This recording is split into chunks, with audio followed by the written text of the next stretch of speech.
There are petty HOA stories, and then there's the saga of Karen Delaney, the woman who tried to find me for the color of my grass. No, seriously. My name's Evan Torres. I'm 38, single, a biologist who works remotely and spends way too much time thinking about native landscaping. When I moved into Everwell Meadows, I thought I'd finally found peace. Quiet cul-de-sac, friendly retirees, tree-lined streets. But there's always one, and that one was Karen. Karen Delaney, 54, was the self-declared queen of aesthetic order. Her official title was HOA president, but she called herself the visual harmony coordinator in emails. She also referred to the HOA rules as the covenant of community cohesion. It was all very Stepford meets tyranny. I moved in mid-spring, and within 48 hours, I received my first violation notice. It was hand-delivered, in a plastic sleeve, laminated. The violation? My grass. Quote, the chromatic saturation of your front lawn exceeds acceptable limits under HOA Code 3.12, Uniformity of Lawn Tones. I had to reread it 3 times. She was fining me because my lawn was too green. Apparently, Everwell Meadows had adopted a weird HOA code that mandated all front lawns adhere to a specific shade of green, specifically, green number 403. My lawn, according to Karen and her portable spectrophotometer, registered as green number 405. I laughed. Surely, this was a joke. It wasn't. 2 days later, I got a second violation for floral nonconformity. I had planted native milkweed in the side yard to attract butterflies. Karen called them pest magnets and threatened a $75 per day fine. Then came the real kicker. She showed up at my door, unannounced, at 7:03 a.m., clipboard in hand, wearing a visor and a windbreaker with HOA enforcement printed on the back like she was part of some suburban SWAT team. You'll need to reduce chlorophyll concentration by 15%, she said. I blinked. You want me to kill my grass? She smiled. Just a touch of bleach water or lower nitrogen fertilizer should do the trick. I closed the door on her mid-sentence. That was my first mistake. Karen didn't like being dismissed. The next week, I received 5 more violations. Trash bins visible from the street, even though it was trash day. Mailbox height off by 1.7 inches. Wind chimes audible from 15 feet away. Solar panels, non-aesthetic in shape. Unauthorized use of the color terracotta in my porch pots. It was absurd. It was harassment. And it wasn't just me. I started talking to neighbors. Karen had fined a 91-year-old man $300 because his flagpole was tilted at an unsafe angle. She made a teen repaint his skateboard ramp because it clashed with community pallets. But nobody fought back. Everyone was tired. Karen had run the HOA unopposed for years. The last person who challenged her moved out after Karen launched an anonymous newsletter accusing them of growing weed in their backyard. But I wasn't everyone. See, I've spent years studying urban runoff and water conservation. I design smart irrigation systems. I build rain gardens for fun. And I don't take kindly to people telling me to bleach my grass. So I went to war. First, I read the entire HOA charter. All 87 pages of it. Annotated it. Highlighted every loophole. Then I installed a brand new, fully permitted, city-approved underground irrigation system with graywater recycling. Karen came by, of course. Claimed it was illegal. I handed her a copy of the city permit. She left fuming. Then, I added a passive runoff diverter, perfectly legal, under my front drain pipe. It channeled excess water downhill. Where did that water go, you ask? Karen's yard. See, Everwell Meadows was built with a subtle incline. I did some calculations. I adjusted my system ever so slightly. And suddenly, every time it rained, Karen's pristine lawn absorbed a little more water than before. Not enough to flood, just enough to turn it into a soggy mess. Then I planted some water-loving plants along the edge of her property. Technically still on mine. Cattails. Marsh ferns. All native. All legal. 3 weeks later, Karen's lawn started showing signs of overwatering. She blamed her gardener. Then her sprinkler system. Then she accused me of aquatic sabotage. I smiled. You said my lawn was too green. I'm just trying to fit in. That was the last civil conversation we had. She started escalating. Daily walk-bys. Photos taken of my yard. Complaints to the city, dismissed. She even tried to revoke my irrigation permit by filing a noise complaint about my filtration pump. So I took it up a notch. I installed a weather station. Tracked rainfall, humidity, wind direction. Started adjusting my diverter in real time. I even installed a backup battery for the pump to run during storms. Then came the flood. Not a literal one, just a particularly rainy week. My runoff system worked perfectly. Karen's lawn, a swamp, mushrooms, mud. Her flower beds drowned. Her prize hydrangeas turned black. She lost it, demanded an emergency HOA meeting, accused me of engineering a biological attack, claimed I had weaponized botany. I calmly presented city permits, runoff maps, and a live feed from my weather station. The HOA board, mostly tired old men who hated Karen but feared her more, sat there in awkward silence. One finally asked, "Wait, so he's just redirecting rain?" I nodded. Nature's water, nature's way. Karen tried to call for a vote to force me to remove the system. It failed. Then she demanded a new rule be added to the HOA charter. That's when things really went south for her. Turns out, to amend the charter, she needed a community vote. And the moment people heard what was happening, how she'd find me over grass color, tried to ban solar panels, and now wanted to control the rain, they'd had enough. I started a petition, walked door to door, told my story, showed them the laminated fine for chlorophyll excess. People were furious. In a week, I had over 70% of the neighborhood on my side. We called a special meeting, voted to remove Karen from the HOA board. It passed, overwhelmingly. She tried to protest, said it was illegal, said we were usurping democracy. But we had the numbers, and the documents, and the will. Karen Delaney was dethroned. A few weeks later, a for sale sign appeared in her yard. She moved out within a month. Her replacement? A retired landscape designer who gave me a high five the first time we met. Now my yard is green. My solar panels hum happily. My milkweed attracts dozens of monarch butterflies.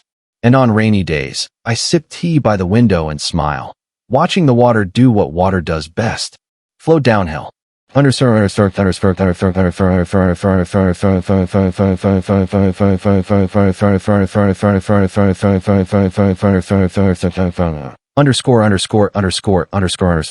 The HOA now has a new motto, beauty in balance. And me? I became a local legend. They call me the lawn whisperer, but I prefer Evan, defender of chlorophyll. Part 2. The swamp strikes back. I thought it was over. Karen Delaney was gone. The neighborhood was healing. People were smiling again, swapping seeds, even starting community compost bins. I was finally putting in the native plant path I'd dreamed of since moving in. Then came the letter. Unmarked envelope. No return address. Just a single sheet of thick ivory paper with gold trim. Inside it read, "The Harmony Coalition has noted your infractions. Prepare for review." At first, I thought it was a joke. A neighbor pulling my leg. But a quick conversation with the new HOA president, Mrs. Dodd, proved otherwise. Karen had not left quietly. She joined forces with a regional HOA alliance, a coalition of similarly obsessive suburban enforcers, and they were setting their sights on Everwell Meadows. The Harmony Coalition? A group of former HOA presidents, code enforcers, and so-called neighborhood aesthetic advisors. They didn't have legal power, but they had influence. They lobbied for stricter city codes.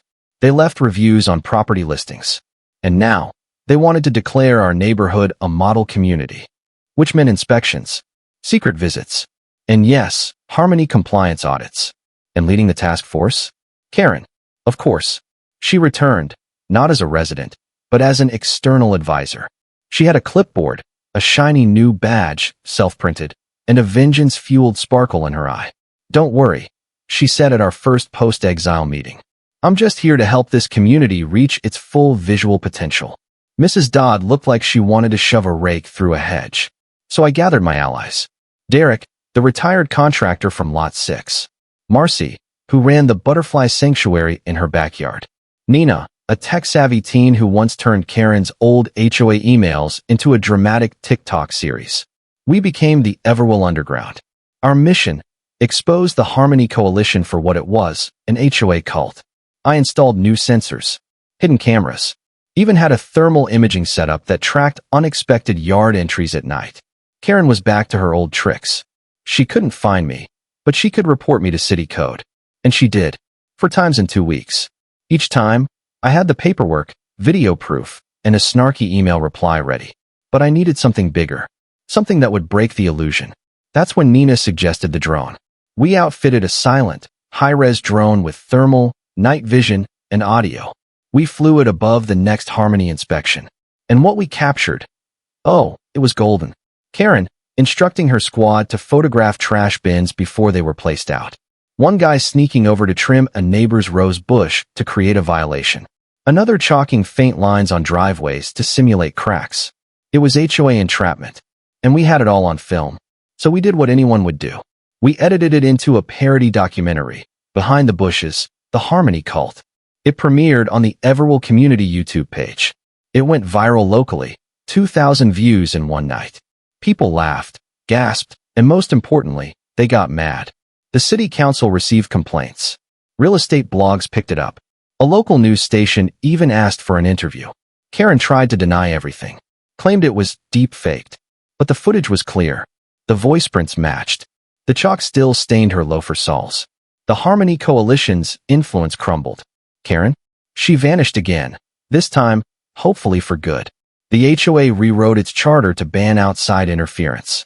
Nina got a scholarship from a tech foundation. Derek built a little garden shed he'd always wanted. And me? I built a small fountain in the front yard. Subtle, elegant, powered by rainwater. At the base, a tiny plaque. Let it flow. Because when you try to weaponize order against nature, nature finds a way. To be continued. Part 3. Storm Warning. I should have known it wasn't over. 3 weeks after the Harmony Coalition collapsed, and just as Everwell Meadows had begun enjoying true neighborhood peace, the skies opened. Not metaphorically, literally. A freak early summer storm rolled in out of nowhere. Torrential rain. Flash flooding. Winds that made my weather station beep like a panicked parrot. I was reviewing data logs when my phone pinged. Nina, dude. Karen's back. Attached was a blurry photo. Karen, in a neon poncho, holding what looked like a topographic map and a walkie-talkie.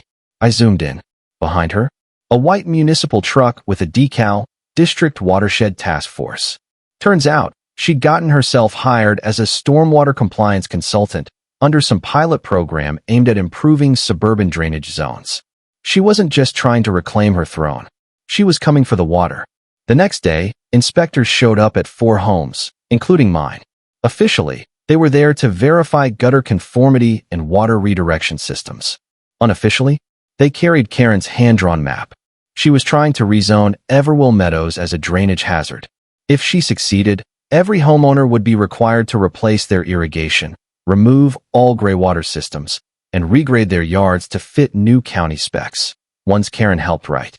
The plan was genius. It weaponized bureaucracy. So I got to work. First, we organized. The Everwell Underground became the Drain Defense League. Derek went door to door explaining the zoning loophole. Nina used satellite imagery to overlay Karen's proposal against actual city flood maps. Marcy filed a Freedom of Information Act request. What she uncovered was a goldmine. Karen had submitted doctored photos of flooded lawns, stock images. She'd filed anonymous complaints using fake resident names. She even cited wildlife disruptions from mosquito swamps, which turned out to be photos of her own backyard during the swamp incident months earlier. We compiled it all, created a glossy 12-page community report, fabricated flooding, a dossier on weaponized watersheds. We presented it at the City Hall meeting the following Thursday. Karen was there, of course, slicked back bun, stormwater badge, 3-color PowerPoint slides. She delivered a passionate and wildly dramatic speech about the dangers of anarchic landscaping and runoff renegades. Then it was my turn. I stepped up, nodded politely, and clicked the first slide. Footage of Karen taking staged photos in her yard. Screenshots of fake resident accounts linked to her email. GIS overlays disproving her claims. A voice memo of her saying, "If I can't fix their lawns, I'll drown him." The city council sat in stunned silence. Then one official, Councilwoman Reeves, leaned into the mic and said, Is this satire?" "No, ma'am," I said. "This is Karen." The room erupted. Karen's credentials were revoked. The pilot program was paused indefinitely, and Everwell Meadows was removed from the hazard review list entirely. But the final blow came a week later. A local podcast, Civic Scandals and Cul-de-sacs, ran a 3-part expose titled, Karen versus the Storm: How One Woman Tried to Redesign a Neighborhood Out of Spite. It went viral. Karen tried to fight back, threatened defamation suits, claimed deep fakes again, but it didn't matter. Her name had become a local legend, not in the way she wanted. Meanwhile, the Drain Defense League officially dissolved, mission accomplished, and the neighborhood planted a community rain garden using native plants, funded by a small grant from the very city Karen tried to manipulate. It was placed at the lowest point in the cul-de-sac, where runoff collected naturally, right in front of Karen's old house. Now, every time it rains, the water flows there peacefully, nurturing life instead of causing drama. I call that poetic retention. To be continued.